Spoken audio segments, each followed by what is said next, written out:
విశాఖ ఉత్తర నియోజకవర్గం 48వ వార్డు ఇందిరానగర్లో 50 లక్షల వ్యయంతో నిర్మించిన 3 అంతస్తుల సామాజిక భవనాన్ని ఎమ్మెల్యే విష్ణుకుమార్ రాజు ప్రారంభించారు. జీవీఎంసీలో ఏకైక బీజేపీ కార్పొరేటర్ అయిన గంకల కవిత ప్రాతినిధ్యం వహిస్తున్న వార్డు కావడంతో కూటమి పార్టీల నేతలు పెద్ద ఎత్తున ఈ కార్యక్రమంలో పాల్గొన్నారు. ఈ సందర్భంగా ఎమ్మెల్యే విష్ణుకుమార్ రాజు మాట్లాడుతూ వార్డులో జరిగే అనేక అభివృద్ధి కార్యక్రమాలకు తన వంతు సహాయం అందిస్తానని తెలిపారు. సామాజిక భవన నిర్మాణం కోసం వైసీపీ పాలనలో ఆమె పడిన కష్టానికి ఫలితం దక్కిందన్నారు. ప్రజలందరూ సామాజిక భవనాన్ని సద్వినియోగం చేసుకోవాలన్నారు.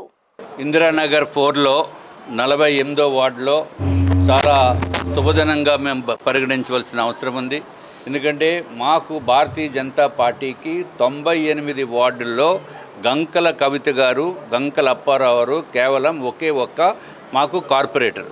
భారతీయ జనతా పార్టీకి విశాఖపట్నంలో ఉన్న ఒకే ఒక్క కార్పొరేటర్ గంకల కవిత గారు, అలాగే గంకల అప్పారావు గారు, వారి సహకారంతో గంకల కవిత గారు గెలవడం జరిగింది.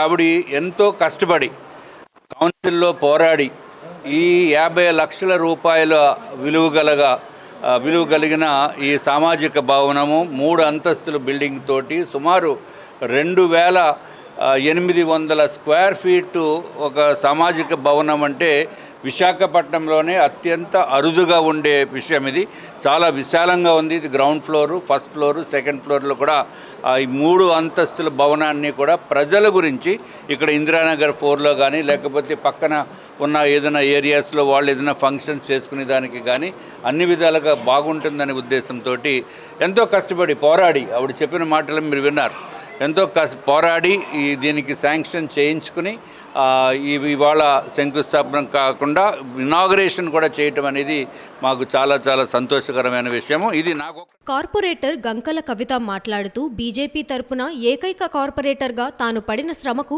ఇన్నాళ్లకు ఫలితం లభించిందన్నారు. ఈ సందర్భంగా ఆమె ఎమ్మెల్యే విష్ణుకుమార్ రాజుకు కృతజ్ఞతలు తెలిపారు.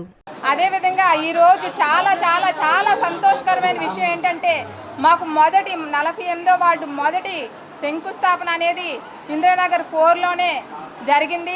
అదేవిధంగా ఇందిరానగర్ 4లోనే అదే శంకుస్థాపన ఓపెనింగ్ ఈరోజు అవ్వడం అంటే చాలా శుభదినం.